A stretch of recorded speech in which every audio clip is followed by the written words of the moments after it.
देवियों सज्जनों नमस्कार, जय हिंद। मैं आज एक और वीडियो आपके सामने लेके आ रहा हूं जिस पे चर्चा करेंगे आज हम कि भाजपा के विभिन्न मजबूत बिंदु और मुद्दे जिनके लिए वे वर्तमान में चुनाव लड़ रहे हैं।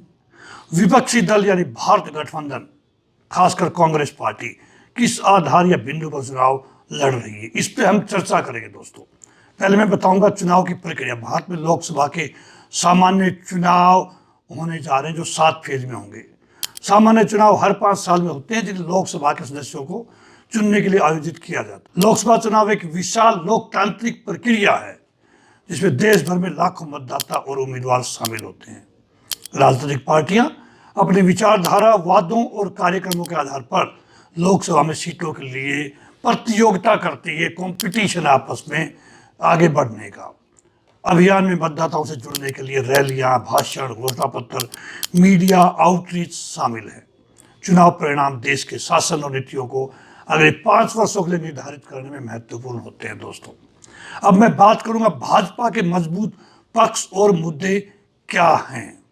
भाजपा के पास में नरेंद्र मोदी जैसा नेतृत्व है जिसमें बहुत मजबूती है। राष्ट्रवादी और प्रो हिंदुत्व विचारधारा के पोषक आर्थिक विकास सुधारों पर जोर देते हैं। गरीब से गरीब लोगों का जीवन स्तर उठाने में प्रयास करते हैं। राष्ट्रीय सुरक्षा और आतंकवाद पर कठोर रुख रखते हैं। गरीब और मार्जिनलाइज्ड के लिए कल्याण योजनाएं बनाते हैं।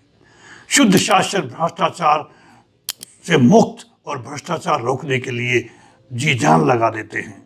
बुनियादी ढांचे के विकास की पहल करते हैं। डिजिटल भारत और प्रौद्योगिकी आधारित विकास करते हैं देश के अंदर। अब विपक्ष की स्थिति के बारे में मैं बात करूंगा जिसमें कांग्रेस मुख्य है। धर्मनिरपेक्षता और समावेशी शासन पर जोर देते हैं। भारत की अर्थव्यवस्था और सामाजिक मुद्दों के संचालन की आलोचना करते रहता है बिकॉज उन्होंने ऐसा कुछ किया ही नहीं पहले 2004 से लेकर 2014 तक। फ्री की सेवाएं बांटने में रुचि रखते हैं। इनकम टैक्स पेयर के पैसे को बर्बाद करते हैं।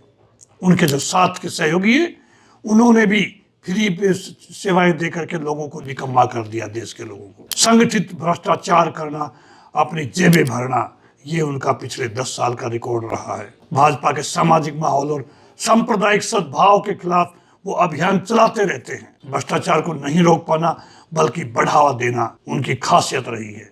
सरकार की सभी योजनाओं की आलोचना करना उनका मुख्य कार्य बच गया। अभी बढ़ती असहिष्णुता और सांप्रदायिक सद्भाव के खिलाफ बार बार बयान देना, जो नहीं है उसको दिखाना। विदेश नीति पर और अधिक विशेषज्ञता बातचीत को ध्यान में नहीं रखना। भाजपा धार्मिक राष्ट्रवाद का समर्थन करती है। भाजपा केंद्रीय सरकार के लिए मजबूत प्रशासन की दिशा में काम करती है। भाजपा आर्थिक विकास और सुधारों को प्राथमिकता देती है। भाजपा कठोर राष्ट्रीय सुरक्षा और आतंकवाद के विरुद्ध है। भाजपा निजीकरण और बाजार सुधारों का समर्थन करती है। भाजपा मानव संसाधन विकास और उद्यमिता का महत्व दर्शाती है। भाजपा एक सशक्त नेतृत्व के मॉडल के लिए है। भाजपा में स्वामित्ववाद और दक्षता को महत्व दिया जाता है।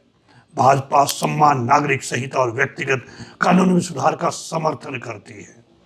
भाजपा एक नया भारत की दृष्टि को तेजी से विकसित करने के लिए है जिसको 2047 में विकसित देश बनाने का लक्ष्य रखा हुआ है। भाजपा सशक्त नेतृत्व, केंद्रीय शासन नियम से चलती है। भाजपा राष्ट्रीय सुरक्षा और रक्षा पर अधिक मुखर रुख को बढ़ावा देती है। भाजपा सांस्कृतिक राष्ट्रवाद और ऐतिहासिक गौरव पर जोर देती है।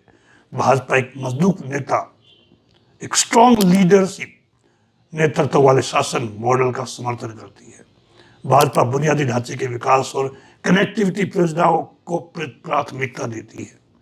भाजपा आत्मनिर्भरता और मेक इन इंडिया पहल पर जोर देती है। भाजपा बेहतर शासन के लिए राज्य और स्थानीय निकायों को सशक्त बनाने पर ध्यान केंद्रित करती है। भाजपा राष्ट्रीय एकता और अखंडता के महत्व पर जोर देती है। भाजपा का लक्ष्य अधिक मुखर विदेश नीति रुख का है। एस जयशंकर हमारे विदेश मंत्री बनने के बाद में भाजपा का जो असली इनका जो नीतियां हैं उनको अंतर्राष्ट्रीय स्तर पे अमेरिका जैसे कंट्री को महसूस करा देते हैं कि ये पहले वाला भारत नहीं है। भाजपा मजबूत रक्षा मुद्रा और सशस्त्र बलों के आधुनिकीकरण की वकालत करती है, जिससे आपने देखा होगा चाइना समझ गया है कि हिंदुस्तान 1962 का हिंदुस्तान नहीं है, हिंदुस्तान 2024 का हिंदुस्तान है, हिंदुस्तान नरेंद्र मोदी का हिंदुस्तान है। भाजपा सांस्कृतिक विरासत और परंपराओं की सुरक्षा पर जोर देती है। भाजपा स्वदेशी उद्योगों और पारंपरिक ज्ञान प्रणालियों को बढ़ावा देने का समर्थन करती है। भाजपा कौशल विकास और उद्यमिता के महत्व पर प्रकाश डालती है। भाजपा प्रभावी शासन के लिए एक मजबूत और स्थिर सरकार की आवश्यकता पर जोर देती है। दोस्तों, निर्णय आपने करना है। अभी गठबंधन प्लस कांग्रेस, उसके विरुद्ध में भाजपा, दोनों में से किसको चुनना है आपने? अगर आप चाहते हैं विकसित भारत की स्थापना हो, भारत विश्व गुरु बने, भारत 5 ट्रिलियन इकोनॉमी बने, भारत की सेनाएं सबसे मजबूत बने, तो आप भाजपा की तरफ झुकें और नरेंद्र मोदी जी को तीसरी बार प्रधानमंत्री के पद पर बैठाएं, 407 सीटों के आगे जाकर के। अब की बार 400 पार, फिर एक बार मोदी सरकार।